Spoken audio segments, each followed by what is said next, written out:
नमस्कार दोस्तों, बासु क्लासेस में आप सभी का स्वागत है।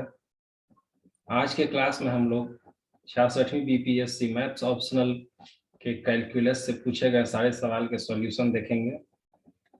इससे पहले अब तक हम लोग लीनियर अलजेब्रा के 60वीं 62वीं बीपीएससी से लेके 66वीं बीपीएससी तक सारे सवाल का सॉल्यूशन देख चुके हैं, सारे सवाल का। तो चलिए आज हम लोग कैलकुलस का लेक्चर शुरू करते हैं। 66वीं बीपीएससी में 5 सवाल पूछे गए थे कैलकुलस से। 5 सवाल मतलब 125 नंबर, 125 मार्क्स आउट ऑफ 300, यानी कि बहुत बड़ी बात है। तो चलिए देखते हैं क्या क्या सवाल थे, उसके बाद हम लोग इसका सॉल्यूशन देखेंगे। पहला सवाल था कि पॉइंट ऑफ डिसकंटिन्यूटी पता करना है इस एफ(x) फंक्शन में। दूसरा, मीन वैल्यू थ्योरम को यूज करते हुए इस स्टेटमेंट को प्रूफ करना, इन इक्वलिटी को प्रूफ करना है। फिर था एक इंटीग्रल को इवेल्युएट करना और चेक करना है कि कन्वर्जेंट है या नहीं। फिर इंटीग्रेशन निकालना है, एरिया ऑफ इंटीग्रेशन दिया हुआ है, ठीक है। उसी तरह एक और सवाल था, ये है बीटा फंक्शन का सवाल है, इसको इवेल्युएट करना था, वैल्यू निकालना था इसका। तो चलिए शुरू करते हैं आज का क्लास। पहला जो सवाल था, ये फंक्शन दिया हुआ था, इसको हम लोगों ने रिड्यूस किया, इस तरह लिख सकते हैं। यहाँ 1 + cos πx के पावर n -1 की जगह पर हम लोगों ने +1 -2 लिख दिया है। फिर इतना बटा इतना यानी कि 1, इसको रिड्यूस करके इस तरह से लिख सकते हैं, कोई दिक्कत नहीं है, आप लोग देख लीजिए। फिर यहाँ पे हम लोग देखते हैं कि ये जो sin πx जो है यहाँ पे, सॉरी cos πx है, एक मिनट,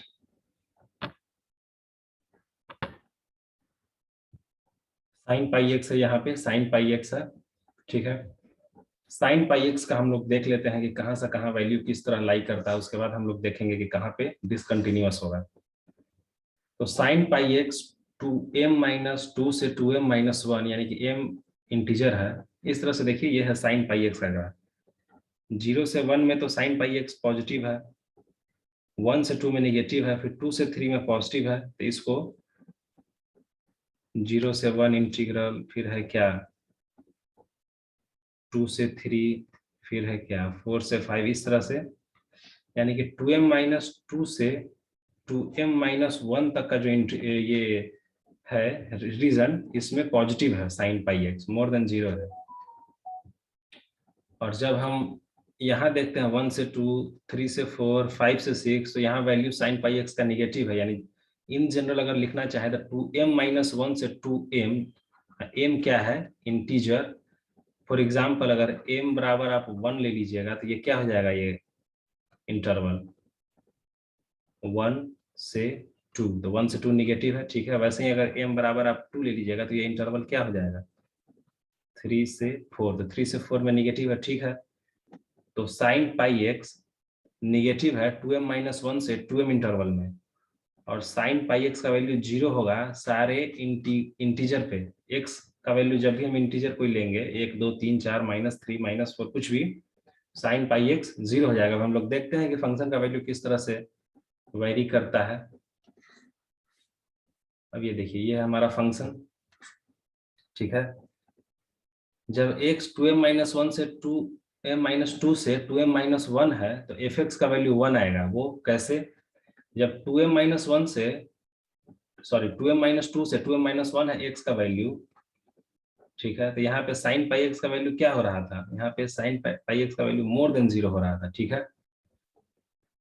तो चूंकि मोर देन 0 हो रहा था, तो यहाँ पे अगर वैल्यू कुछ पॉजिटिव वैल्यू यानी कि 1 से बड़ा हो जाएगा, ये टोटल जो वैल्यू है ये 1 से बड़ा हो जाएगा, और उसके पावर n है, n क्या है इनफाइनाइट है। तो 1 से बड़ा अगर वैल्यू हो जाएगा, उसके पावर में इनफाइनाइट है, तो ये टोटल हो जाएगा क्या इनफाइनाइट के बराबर, और 2/इनफाइनाइट क्या हो जाएगा 0। तो f(x) क्या हो जाएगा 1 - 0 यानी 1, तो f(x) हो जाएगा 1। ये आपको सोल्व करके लिखना है, मैंने थोड़ा शॉर्टकट में लिख दिया है, ठीक है। वैसे ही अगर x का वैल्यू कोई भी इंटीजर होगा, m होगा, m जहाँ इंटीजर है, तो यहाँ पे देखिए अगर साइन पाई एक्स में एक्स का वैल्यू इंटीजर होगा तो ये साइन पाई एक्स क्या हो जाएगा 0, तो 1 + 0 1, तो 1 के पावर n + 1 क्या हो जाएगा 2। ठीक है, क्या हो जाएगा 1 - 2/2 कितना हो जाएगा 0। यहाँ से आ गया कि f ऑफ x बराबर क्या हो जाएगा 0। और जब x इंटरवल रहेगा 2m - 1 से 2m तक, यहाँ m इंटीजर है तो f(x) बराबर -1 हो जाता है। वो कैसे, यहाँ देख लीजिए, जैसे क्या है वैल्यू 1 - 2 अपॉन ये वाला वैल्यू। अब यहाँ पे जब साइन पाई एक्स निगेटिव हो जाएगा यानी कि 1 माइनस समथिंग हो जाएगा, तो 1 माइनस समथिंग यानी कि 1 से छोटा हो जाएगा, और 1 से छोटा वैल्यू के पावर इनफाइनाइट मतलब कि 0, तो 0 + 1 तो 2/0 + 1, ये हो जाएगा 1 - 2 = -1। तो यहाँ से आ गया f(x) जाता है -1 वैसे केस में। अगर इसको आप ग्राफ से देखना चाहें तो इस तरह से देख सकते हैं, ये f(x) है और ये x है। जितना भी इंटीजर पॉइंट है वहां पे f(x) का वैल्यू है 0। ठीक है, इंटीजर पॉइंट निगेटिव इधर भी जा सकता है x एक्सिस के। और जहां भी वैल्यू 2m - 2 से 2m - 1 तक है, मतलब कि जैसे कि 0 से 1, 2 से 3, 4 से 5, इसी तरह 6 से 7, तो वहां f(x) का वैल्यू 1 है इस वाले पॉइंट से। और जहां जहां वैल्यू 2m - 1 से 2m है यानी कि 1 से 2, 3 से 4, 5 से 6 तो निगेटिव है, वैसे ही इस तरफ भी। तो यहाँ से हम साफ साफ देख सकते हैं कि जो भी इंटीजर पॉइंट्स है वहां पे फंक्शन डिसकंटिन्यूअस है। इसके लेफ्ट साइड में तो लिमिट 1 है, यहाँ पे अगर हम देखें इस इंटीजर का तो लेफ्ट साइड में लिमिट 1 है, राइट साइड में -1 है। तो हम लोग यहाँ से कह सकते हैं, लिख सकते हैं सीधे सीधे कि from the graph we can say that the function given is discontinuous at all integer points. ठीक है, फॉर एक्स अगर कोई भी इंटीजर पॉइंट होगा तो वहां पे फंक्शन डिसकंटिन्यूअस है। चलिए अगला सवाल देखते हैं। ये सवाल है हमारे पास, इसको मीन वैल्यू थ्योरम का यूज करते हुए प्रूव करना है इसको। ठीक है, तो पहले ये चीज क्लिक करना चाहिए कि e के पावर x - 1 है यानी कि e के पावर x - e के पावर 0 है, तो यानी मीन वैल्यू थ्योरम का यूज करेंगे जिसमें फंक्शन e के पावर x लेंगे। ठीक है, हम लोग एक फंक्शन ले लेते हैं e के पावर x जो कि कंटिन्यूअस है और डिफरेंशिएबल है बिटवीन 0 से x। ठीक है, x कोई भी वैल्यू हो सकता है, चूंकि x -∞ से इन्फिनिटी तक कोई भी वैल्यू लेगा तो कंटिन्यूअस डिफरेंशिएबल रहेगा इस सेट में। ठीक है, f'(x) e के पावर x हो जाएगा, कोई दिक्कत नहीं है। अब हम लोग यहाँ पे लैग्रेंज मीन वैल्यू थ्योरम का इस्तेमाल करना शुरू करेंगे। लैग्रेंज मीन वैल्यू थ्योरम क्या कहता है कि derivative of a function at any point c, अगर 0 से x के बीच में फंक्शन कंटिन्यूअस और डेरिवेबल है तो ये वाला कंडीशन होल्ड करेगा, f(x - f(0) x - 0। ये एक्चुअली 0 से x है, अगर a से b रहता तो यहाँ पे लिखा जाता है f(b - f(a)b - a। ठीक है, तो वैसे ही 0 और x है तो f(x - f(0) x - 0, तो ये f'(c). अब f'(c) क्या है, e के power c is equals to f(x) क्या हो जाएगा e के पावर x, f(0) क्या हो जाएगा e के पावर 0 यानी कि 1 यहाँ पे। ठीक है, और x - 0 x। ठीक है, सॉरी,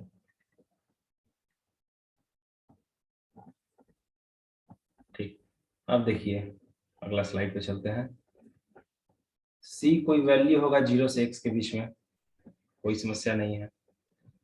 अगर e के पावर में इसको ले ले, e के पावर 0 1, e के पावर c के पावर c, e के पावर x और e के पावर x। ठीक है, तो इस तरह से लिख सकते हैं कि e के पावर c 1 से बड़ा होगा और e के पावर x से छोटा होगा।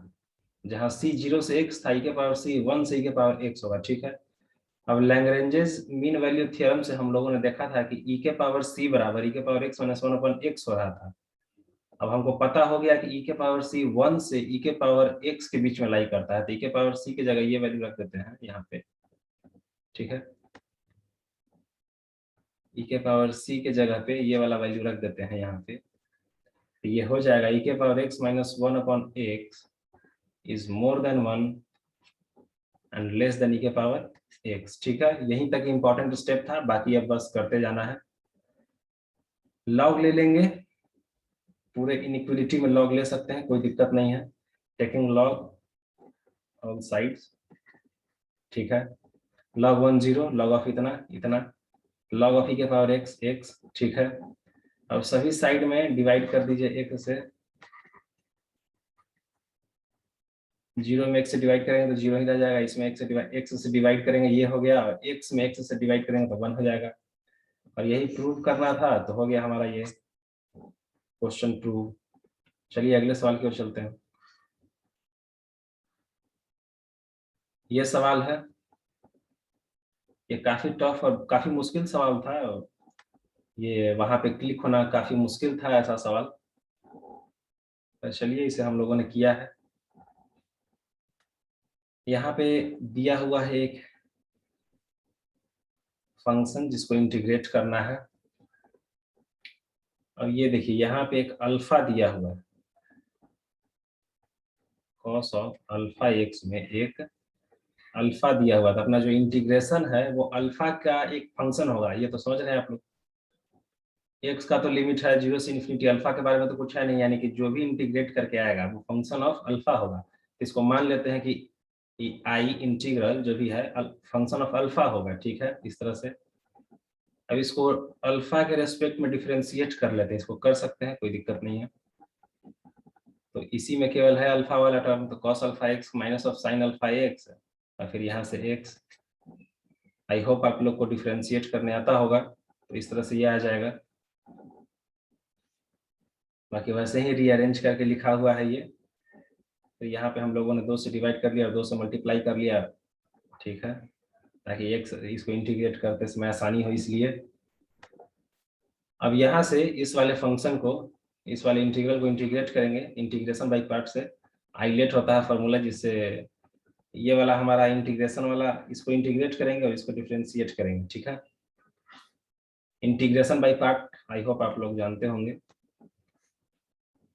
तो उससे उस वाले को इंटीग्रेट करने पे माइनस ऑफ ई के power minus of X square आ जाता है, और साइन अल्फा एक्स वैसे के वैसे रह जाएगा।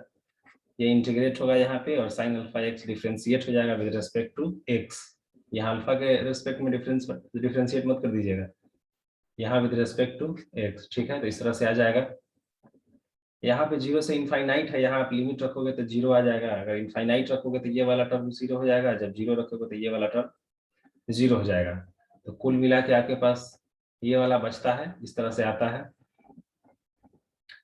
अब यहाँ पे गौर कीजिए कि ये जो है इंटीग्रल, ये आई के बराबर है, पहले जो आई था वही आई है ये, ठीक है। तो D I upon D alpha is equal to minus of alpha by 2 into I, उसके जगह पे सीधे आई लिख लिए। रीअरेंज करेंगे, आई को उस तरफ ले जाएंगे डी आई के साथ, D I upon I is equals to minus of alpha upon 2 into D alpha. यहाँ से D I upon I L N I हो जाएगा, अल्फा बाई 2 डी अल्फा करेंगे minus of alpha square by 4 plus some constant, small लिख लो, some constant, ठीक है। अब ए कुछ इस तरह से हम एल आई माइनस ए गया होगा, तो ए कुछ एल एन सी हम ले लिए हैं, तो L N I upon C इसको इस तरह से सीधे सीधे लिख लिए। तो L N I upon C is equals to minus of alpha square upon 4। अब दोनों, अब इधर इसको इस तरह से लिख लेते हैं, ये इस तरह से हो सकता है, I upon C is equals to e के power minus of alpha square upon 4। इसका अगला स्टेप है ये, I is equals to C into e के power minus of alpha square upon 4, ठीक है। यहाँ से देखिए आई हमारा जो इंटीग्रेशन हम लोग को निकालना था इंटीग्रल, वो आ गया है अब। लेकिन इसमें बस एक परेशानी है कि यहाँ एक सी कोई अननोन वैल्यू है, और अल्फा का तो फंक्शन आएगा ही, पहले हम लोगों ने देखा है, एज्यूम भी किया है, और कॉमन सेंस वाली बात है कि अल्फा का ही फंक्शन आएगा। लेकिन यहाँ एक एक्स्ट्रा वैल्यू आ गया सी, अब सी का वैल्यू हम लोग को निकालना पड़ेगा किसी तरह, ठीक है। इसको इस तरह से निकालेंगे कि आई अल्फा इस तरह से था, अल्फा की जगह पे अगर हम लोग 0 ले लें तो आई 0 क्या हो जाएगा, ये इंटीग्रल इस तरह से हो जाएगा, यानी कि कॉस अल्फा एक्स 1 हो जाएगा, तो 1 का तो कोई मतलब है नहीं, ठीक है। यहाँ इसको इस तरह से लिख लेंगे, और इसको गामा फंक्शन में कन्वर्ट करने के लिए आई होप आपको ये इंटीग्रल पता होगा। इसको एक्स स्क्वायर को टी में, एक्स स्क्वायर को टी से इक्वेट कर लेंगे, T is equals to X square, दोनों तरफ डिफरेंशिएट करेंगे, ये आप देख सकते हैं। तो ये कुछ इस तरह से हो जाएगा e के power minus of T upon root T dt। इसको एक स्टेप और आप लिखना चाहें तो इस तरह से लिख सकते हैं 0 से इनफाइनाइट e के power minus of T T के power minus of half dt। अब आपको यहाँ से पता चल जाएगा कि ये गामा फंक्शन है। गामा फंक्शन क्या होता है? e के पावर माइनस ऑफ एक्स के पावर लेमडा माइनस 1 बराबर क्या होता है? Gamma lambda. ठीक है, यहाँ लेमडा का वैल्यू यहाँ पे कितना आ जाएगा? ये क्या है? हाफ माइनस 1 है, एक तरह से हाफ माइनस 1, यानी गामा हाफ के बराबर हो जाएगा। गामा हाफ होता है रूट पाई अपॉन 2। यहाँ से हम लोग को पता चल गया कि आई जीरो जो अपना इंटीग्रल जीरो है, जीरो मतलब जब अल्फा जीरो लेंगे तो आई का वैल्यू रूट पाई अपॉन 2 आता है। ठीक है, अब हम लोगों ने वहां से भी देखा था कि I is equals to C into e के power minus of alpha square upon 4 होता है। अगर यहाँ पे अल्फा का वैल्यू जीरो रखते तो देखते हैं क्या आता है। अल्फा का वैल्यू यहाँ पे जीरो रख दीजिए, सी इंटू ई के पावर जीरो हो जाएगा, एक तरह से ई के पावर जीरो क्या होता है? 1 होता है। ठीक है, तो आई का वैल्यू सी आ जाता है यहाँ पे। जब हम लोग अल्फा का वैल्यू जीरो रखते हैं तो आई का वैल्यू रूट पाई बाई 2 आ जाता है यहाँ पे अल्फा बराबर जीरो पे, यानी कि सी रूट पाई बाई 2 के बराबर होगा। तो सी का वैल्यू यहाँ से आ गया। बस अल्फा बराबर हम लोग निकाल ही चुके थे कि अल्फा बराबर क्या था? सी इंटू ई के power minus of alpha square upon 4। आई बराबर आई जो अल्फा का फंक्शन होगा, आई इंटीग्रल जो अपना वैल्यू निकालना है वो इस तरह से आया था। और यहाँ पे सी अननोन था, सी का वैल्यू हम लोगों ने निकाल लिया, तो बस पुट कर देंगे और जो आ गया यही अपना आंसर हो गया। अब जहां तक कन्वर्जेंस का बात था तो उसके लिए बस एक स्टेटमेंट लिखना है कि चूंकि जो इंटीग्रल दिया हुआ है उसका वैल्यू फाइनाइट है, इनफाइनाइट नहीं है, इसलिए जो अपना इंटीग्रल है वो कन्वर्जेंट होगा। बस ये सवाल खत्म हो जाता है। 2 सवाल और है जिसको हम लोग अगले लेक्चर में देखेंगे। तब तक के लिए आप लोग मेरे चैनल को सब्सक्राइब कर दीजिए। और अगर आपको कुछ चाहिए मुझसे, कोई जैसे 65वीं 64वीं किसी भी साल का कोई भी क्वेश्चन डिस्कस करना हो या सॉल्यूशन जानना हो तो कमेंट बॉक्स में आप लोग कमेंट कर सकते हैं। तब तक के लिए धन्यवाद।